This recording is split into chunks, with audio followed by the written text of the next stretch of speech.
עובד? כן, אוקיי. בוקר טוב לכולם. Good morning. We'd like to start our second day in the seventh nano workshop. A few schedule changes. This morning you're going to hear Alon Bahabad instead of Ilan Sarfati because Ilan is sick. And this means that in the afternoon we'll have a little more space between talks, so it's only beneficial for us. The first talk of the morning is Alon Bahabad, and he's going to talk about manipulating nonlinear optical processes with accelerating light beams. Okay, good morning. Thank you for everyone that woke up so early. So this is the outline of the talk. I'll tell you a little bit about what is accelerating light, and then what is interesting in nonlinear optics, one of the things that interests me. And I'll tie both things together. So let's start. So in recent years, there's been quite a lot of interest in accelerating light or accelerating beams, mostly spatially accelerating beams. So what is that? We have here two examples. And this is the spatial extent of two quite famous beams recently, the Iris beam and the parabolic beam. And what's interesting about them, first of all, they are a solution of the wave equation, which do not diffract. They maintain their shape. But as you see, the trajectory they follow in space is curved. So they're called accelerating beams because of this curvature. Now, in the last few years, there's also been some interest in things which are called spatiotemporal accelerating beams. And these beams not only do not diffract, they also do not disperse. So they maintain their shape both in space and in time. And what you see is quite elaborate structures. Some of them have been experimentally shown. Okay, another way to create moving patterns of light and also accelerating light is very simple in principle. So if you take two pulses in different frequencies, different colors, and you superimpose them, it's very easy to show that the interference pattern creates if the frequencies were the same, we'll get a standing wave. If the frequencies are a little bit different, this pattern will move. We'll have a co-propagating intensity pattern which is moving. And the velocity of this pattern depends on the frequencies of the two beams. If one of the pulses will change its frequency as a function of time, this velocity will also be time dependent, which means that it will move with an acceleration. So this is a kind of an accelerating light pattern that we can actually engineer its properties of the velocity of its movement or its acceleration. Okay, so these are very nice, and we've seen beautiful pictures. But what actually can we do with these things? So unfortunately, not a lot of things. So if we look what has been done with this kind of beams or pulses, we can see a nice work of creating curved plasma channels and also micromanipulation using an Iris beam as tweezers, as optical tweezers. You can take some dielectric spheres and move them around. But that's about it. Not many things can be done. Not many things have been found to be used with this kind of beams. But what I want to show you is that actually there's something nice that can be done with it in nonlinear optics, and we'll see what's that all about. Okay, so one of the problem in nonlinear optics is the phase mismatch problem. And what's that? So a basic process in nonlinear optics is generating new frequencies. For example, if we start with a beam in a fundamental frequency omega, we want to upconvert it to a beam in which is q time its frequency. We call it upconversion. And usually when you do such a process, you assume energy conservation. And you see the energy conservation. We take q photons of the PAM beam and create a harmonic beam of q times its energy. So this is energy conservation. It's balance of energy of the photons. But when you do that, you find that the momentum is not conserved so well. then this is because of the wave vector of the light, which is depends on the index of refraction. We call it dispersion. The index of refraction depends on the frequency, and because of that, if you take q times the wave vectors of the palm beam, you don't get the new wave vector. And this is momentum imbalance problem. But if you want to make this interaction efficient, you would like to have both energy conservation and momentum conservation. If I draw arrows to show these momentum vectors or the wave vectors, then I take q times the momentum of the pump, and this is the momentum of the new beam, and there's a phase mismatch. I can draw an arrow and show it. That's a problem. It's not good. So how can we fix this? So actually, if you think about it more basically, you need to have exact momentum conservation only when you have a specific symmetry of space, only if you have continuous spatial translational symmetry of space. Now this sounds a little bit complicated, but I like to give an example usually when I talk about it. So what does it mean? This means that if your system, if everything relevant in your system doesn't change, if you move it just a little bit, it always looks the same, momentum will be conserved. And the examples are very, very simple. For example, if you take a ball in free space and throw it away, now the ball looks around, everything looks exactly the same everywhere. If you move space a little bit, it will look exactly the same, so it will continue moving as if nothing happened. And this is exactly the meaning of this symmetry. But then if we change one of its parameters in a way that influences its movement, in such a way that we break this symmetry. How can we break this symmetry? We want to have something that if we move space a little bit, we won't get the same picture. So we can take a wall against this ball, and once it touches the wall, momentum is not conserved anymore. It changes its momentum. So this is one way to look at it. So we say that momentum conservation is a problem, but if we let this interaction take place in a system where this momentum conservation is no longer a problem, then we fix this issue. So what do?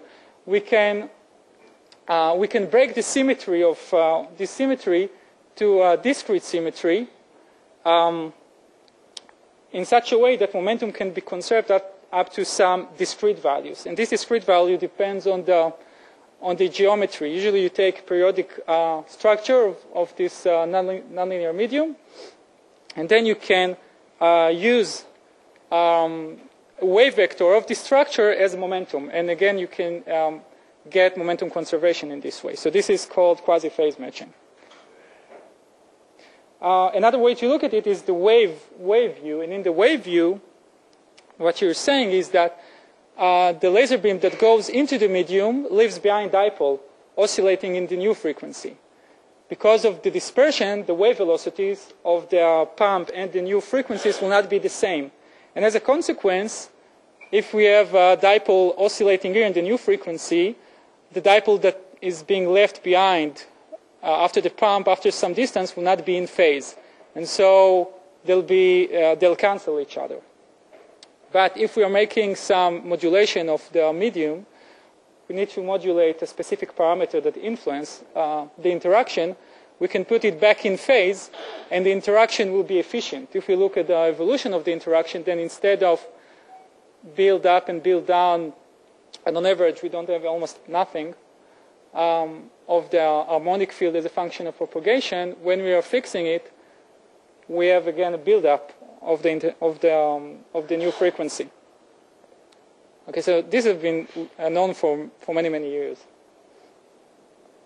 Okay, now we can look at this problem in another way. So we assumed first that we have energy conservation, and here I use arrows again to show not only momentum imbalance, but also the energy balance. So this is the process that we assumed that we had. We had a problem with momentum conservation, so we did something in space to fix it. So what happens if we go the other way? What do I mean? Let's assume that we have an interaction, and this time we assume that we have momentum balance. So we have at the end of the process exactly the same momentum.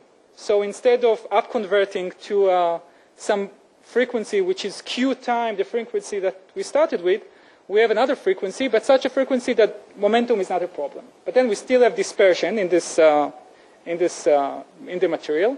Dispersion doesn't go away, and because of that, the frequencies don't match. So we have a problem with energy conservation. And to fix that, what we can do in an analog way to what we did with when we had a problem with momentum, we had to modify space. This time we had to modify parameter temporally. We need to use some temporal modulation. So this is an illustration. Instead of using just a nonlinear medium without doing anything special about it, we can modulate temporally the nonlinear medium and achieve energy conservation. Okay, so these are some diagrams that show what happens in a way. So this is space, this is time, and this is the pump beam going through the nonlinear medium. This is where it lives in space and time. Okay, this is just a pulse propagating, and this is a modulation that we are doing to the material, which is only spatial modulation. This is spatial QPM. So if we have some problem with momentum, we modulate the material spatially, and we can have an efficient interaction. And this is what we do when we have a modulation only in time. So we modulate the medium in time. And actually, it's quite interesting when the first time when I thought about this problem, and I wanted to suggest that QPM can be achieved with the temporal modulation, I was starting to think how this can be done in practice. And it was difficult. I had some ideas, but they were quite difficult. But then I did the following. I thought, what happens if we are doing modulation both in space and in time? And this thing represents the pump beam, and this represents something that I was thinking about, that this is something that you do to the material, this kind of modulation. But then if you think about this thing as some propagating pulse, you can think about those things as something which is counter-propagating. And then I felt really stupid, because I found out that this thing was already done. And it was done actually in the group where I did my postdoc, but before I came there, what they did, it was a very beautiful work. They took a strong laser beam, and created a very nonlinear process which is called harmonic generation, and I'll talk about it in a little while. And they took a counter-propagating pulse train and used it as a QPM pattern. So this was the thing. I mean, this is spatiotemporal QPM. This is modulation both in space and in time. It's a modulation in space because we have these pulses at different places, but this whole thing is also moving. So we have something which is dynamically changing. We have a modulation both in space and in time, and they achieved spatiotemporal QPM. And actually, they didn't know that this is spatiotemporal QPM. They didn't know that there's some meaning to the modulation in time. Still, it was a beautiful work. They did a few small mistakes, but they showed that this works. So it was very easy to me to say this thing works because it was done already. Okay. Now, how all this relate to what we've seen in the beginning, accelerating light? So what I've shown you is, let's say these are two pulses seeing some counter-propagating pattern of light beams to create an efficient nonlinear interaction. So this is what we've seen. And these are two pulses. And these two pulses are just two pulses that are starting at different times. Okay, they're being launched into the medium at different times. Now what happens if we take this pattern and make it curved? So of course, if these are light patterns or light pulses, they're accelerating in time. Okay? But what is the meaning of this? The meaning, if we take two pulses and eject them at different times, they'll see different modulations. They'll see different stuff as they propagate through the material, which means the conditions will be different. For example, imagine that when this pulse is being launched, it sees the right conditions to up-convert to the second harmonic. But this one might see the right conditions to construct the third harmonic, for example. So the conditions are changing. But another way we can think about this, perhaps not as two different pulses, but perhaps as two different times in the same pulse. So I say this is a lot of potential. let's see what in principle we can do with such a thing. Okay, so I want to get back to the process of harmonic generation. This is a nonlinear process, and usually with harmonic generation you can create many harmonics. What happens in this kind of process? There's a strong laser pulse. It interacts with the gas. The electrons of each atom or molecule can be ionized. Okay, and then they start to accelerate in the laser pulse. The laser pulse is still there. It ionizes very fast. The electron is starting to accelerate. It oscillates in the laser beam, and it can recombine with the atom with some probability. When it recombines with the atom, it releases all the kinetic energy that it gained because of this oscillation. And a strong and high energy photon can be ejected, and these photons can get to the X-ray regime. But we have a lot of atoms in the medium, and each atom, the electron can be ejected at a different time, can be liberated at a different time, and can gain different kinetic energy. And this means that, in principle, we can have many harmonic orders. We can have many values of the kinetic energy in the moment of recombination. So if we look at the spectrum of such a process, we can see many harmonic orders. And so there's a lot of dynamics, there's a lot of interesting things going on in this kind of a process. And what I want to show you is how with accelerating light beams we can manipulate the emission characteristics of the harmonic field. So what you see here is a result of simulation, and in blue we have the pump laser field, and in red we have the emission, not to scale of course. The emission is much smaller, but on normalized scales you can see that there's something very interesting about the emission. The emission occurs at bursts. I zoomed in here in this area, this window, and what you can see that every half cycle of the pump beam, there's a burst of harmonics. And this burst contains many harmonic orders, many frequencies.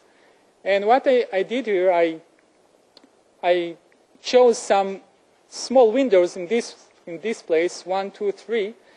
So I have first burst, second burst, and a third burst. And what I want to do with the accelerating light, I want to take one of these bursts, enhance all of the frequencies at the same time, and also isolate this burst. So this gives me a high degree of manipulation of the emission. Okay, what we see here is, if this is the laser pulse, and I can create a map of the kinetic energy of the electron which oscillates in the field and then recombines at the moment of recombination. So if one of the electrons recombines in this place, it will have, let's say, a lot of energy, and it will a very high energy photon will be released. But for every such electron and every such emission of a photon, we'll have different phase mismatch characteristics. The wave vector will be a little bit different. Also, the medium itself is getting ionized, so the dispersion of the medium will change. So this is like a zoo. This is really quite complicated. But it's interesting because it's complicated. For every recombination time, let's say in this moment, there's a release of a specific photon, but it will have a very specific phase mismatch. Okay, so if I want to make this process efficient, for one of them at least, I need to modulate something in the medium to let this photon that is released at this moment to be up-converted efficiently. So what I want to do is to take the photons that are released in this place, all of them, and have some pattern that will phase match all of them at the same time, simultaneously. That's my goal. And I can do that with accelerating light, and I can do that with accelerating light because the phase matching conditions are changing in time, so I can have something that is one value here and a second value here. I need to have something which is quite elaborate, some kind of a light pattern which is elaborate, but with this thing I can phase match all the frequencies that are emitted along in this place. So these are the results of simulations. And what we can see here in blue is if I'm doing nothing to the pulse, nothing interesting to the medium, and in blue we have the 3 bursts, 1, 2, 3, they're a little bit small, but when I'm using accelerating light, I can use different patterns of accelerating light, and I can I can enhance the first burst or the second burst or the third one, and at the same time, we get a continuum. So this is the spectrum when I'm doing nothing. You see many, many harmonics. But then when I'm isolating one of them because of this enhancement, I get a continuum of harmonics. So I'm doing two things. I'm enhancing all of the harmonics at the same time, and I'm isolating one of the bursts.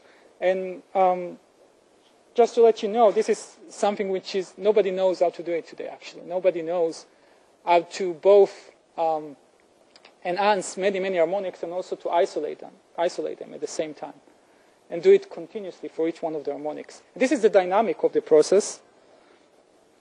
So what we see here is the intensity or the evolution of different colors, different frequencies as a function of propagation. If I'm doing nothing, no QPM, no quasi-phase matching, then each one of the harmonic is being built up, built down, built up, built down. On average, I have almost nothing.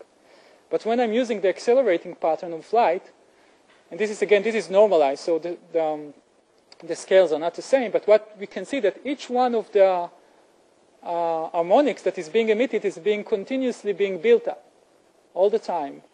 There's no way to do it today, no other known way to do it in such a way that all of the harmonics at the same time will be built up.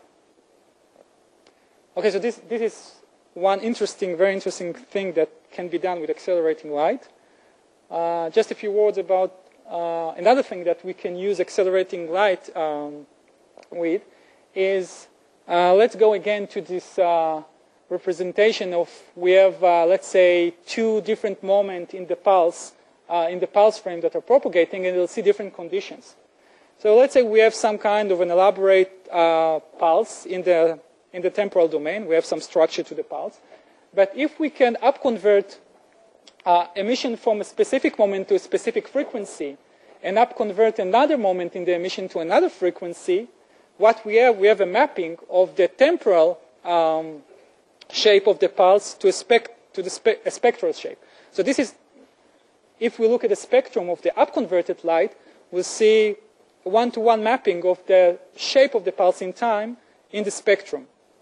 So this is another way, another thing that we can use is to use this thing for pulse characterization.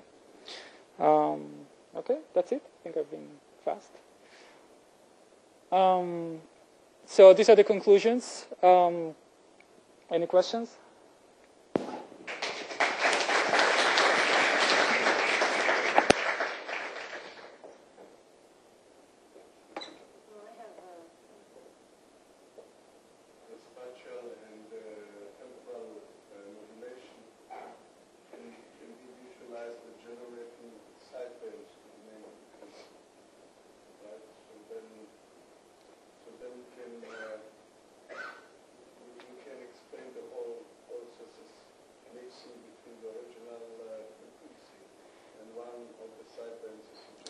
Yeah, so it's almost tempting to say it's the same thing, but then you can think about, if you go back to the original QPM where you added momentum.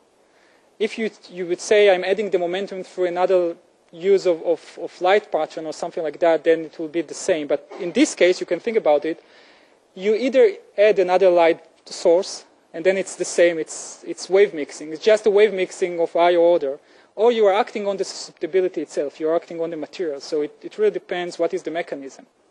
And also it depends also, it's basically the mechanism. Either you add another light source, and then it's, instead of three-wave mixing, four-wave mixing, that's what you were talking about, or you're acting, you still have three-wave mixing with a Chi2 susceptibility, but you modify the Chi2. What? So the answer is it's not the same thing, because what you were suggesting is to add another light beam. But what I'm saying, you can do that with modifying the coupling, actually, the coupling itself between the fundamental and the new frequencies that are generated. So it looks almost the same, but it's not the same. Yes? What application are you envisioning? So actually, I think the first thing that can be done actually is the pulse characterization. The pulse characterization that I've shown you then. I think this is quite interesting. It might be feasible in a few years to do that. Yes? You mentioned attosecond pulses Yes. that you get. Can you tell us how many attoseconds? I mean, how wide it is? And can you also compare it with other methods for making such short pulses? Okay, how long it is? How long it is? So let's see the. Okay, so here we see a few bursts, right? And as I told you, each of these bursts is approximately a quarter of the cycle of the laser beam. Okay, so this is the extent. The extent usually is a few hundreds attosecond. This is the first time that anybody claimed on the attosecond scale, but today actually you can get below 100 attosecond for a burst, proven experimentally. Okay, so this is the shortest pulses that can be made with this kind of processes with harmonic generation. And actually, I think these are the shortest that can be done today. I don't know of any competing process which can create something as short. As short as this? Yes. But there are other methods for producing attosecond pulses, or am I wrong? There's at least another one. Yeah, I think there's at least another one. Something that was done in the 80s or so, suggested in the 80s. I need to look at it. I don't remember it exactly.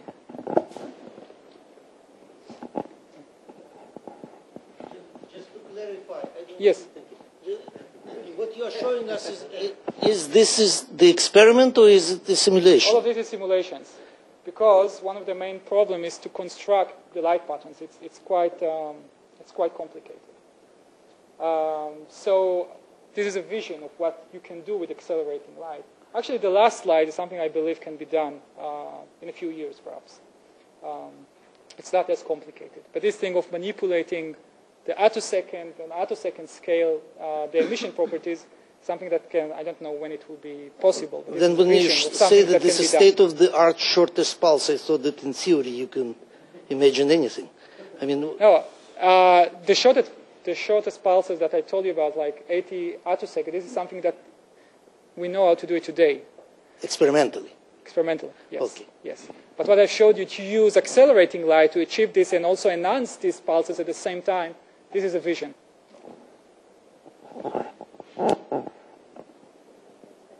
Okay?